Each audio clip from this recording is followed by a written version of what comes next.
Bismillahirrahmanirrahim. Assalamualaikum warahmatullahi wabarakatuh.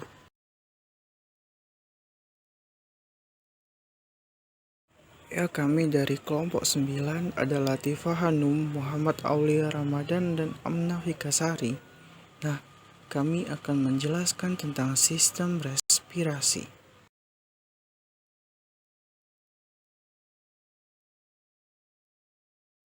Sistem pernapasan atau yang sering disebut dengan sistem respirasi merupakan sistem organ yang digunakan untuk proses pertukaran gas, di mana sistem pernapasan ini merupakan salah satu sistem yang berperan sangat penting dalam tubuh untuk menunjang kelangsungan hidup. Nah, sistem pernapasan dibentuk oleh beberapa struktur. Seluruh struktur tersebut terlibat di dalam proses respirasi eksternal, yaitu pertukaran oksigen antara atmosfer dan darah, serta pertukaran karbon dioksida antara darah dan atmosfer. Selain itu, terdapat juga respirasi internal, yaitu proses pertukaran gas antara darah, sirkulasi, dan sel jaringan di mana sistem respirasi internal ini terjadi pada seluruh sistem tubuh.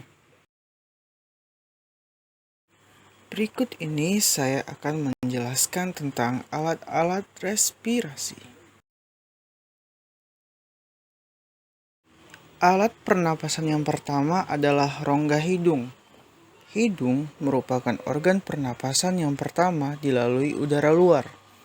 Di dalam rongga hidung terdapat selaput lendir dan rambut yang berfungsi untuk menahan kontaminasi benda-benda asing, misalnya debu dan kuman, yang ikut masuk ke dalam rongga hidung. Selain itu, rongga mulut manusia juga memiliki kongka yang mengandung banyak kapiler darah sehingga dapat menghangatkan udara yang akan masuk ke dalam sistem pernapasan.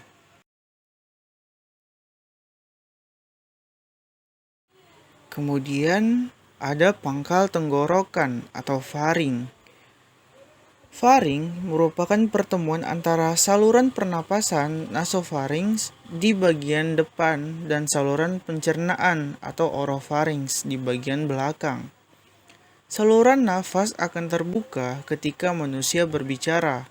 Oleh karena itu, jika kita makan sambil berbicara, memungkinkan makanan masuk ke dalam saluran pernapasan.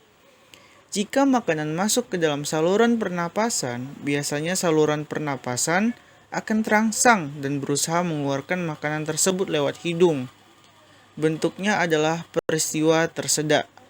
Pada bagian belakang faring terdapat laring atau tekak. Pada laring terdapat pita suara atau pita vokalis. Bila pita suara bergetar karena masuknya udara pada faring, maka akan menimbulkan suara.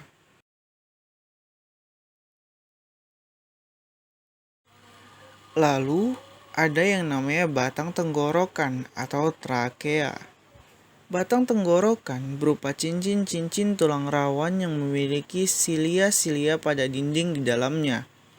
Silia-silia ini berfungsi untuk menyaring benda-benda asing yang ikut masuk ke dalam saluran pernapasan. Sebagian trakea terletak di leher dan sebagian lagi terletak di rongga dada. Batang tenggorokan pada orang dewasa memiliki panjang sekitar 10 cm.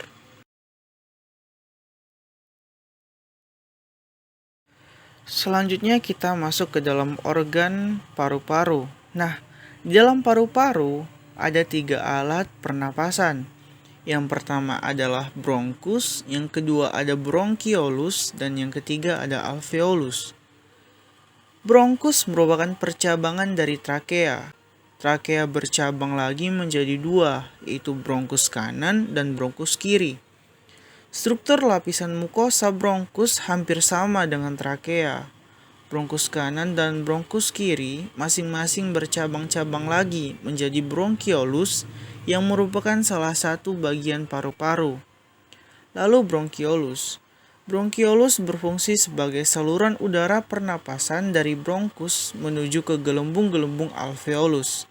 Struktur dari bronkiolus hampir mirip dengan struktur yang menyusun bronkus, tapi epitelium bersilianya mengalami modifikasi sisik. Lalu yang terakhir adalah alveolus. Nah, alveolus mempunyai struktur seperti sarang lebah. Di alveolus, inilah terjadi pertukaran gas antar udara dan darah.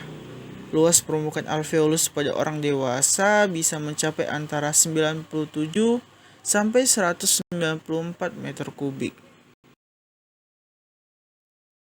Selanjutnya kita akan memasuki mekanisme pernapasan. Yang pertama kita akan membahas tentang pernapasan dada. Sistem pernapasan dada adalah sistem pernapasan yang terjadi akibat aktivitas kontraksi dan relaksasi otot antar tulang rusuk.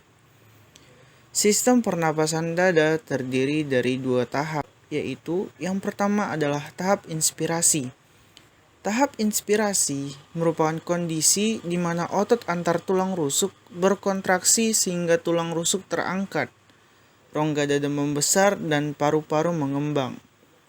Hal ini mengakibatkan tekanan udara di dalam rongga dada lebih kecil dari tekanan atmosfer, sehingga udara yang kaya akan oksigen terhisap masuk ke dalam paru-paru melalui saluran pernapasan.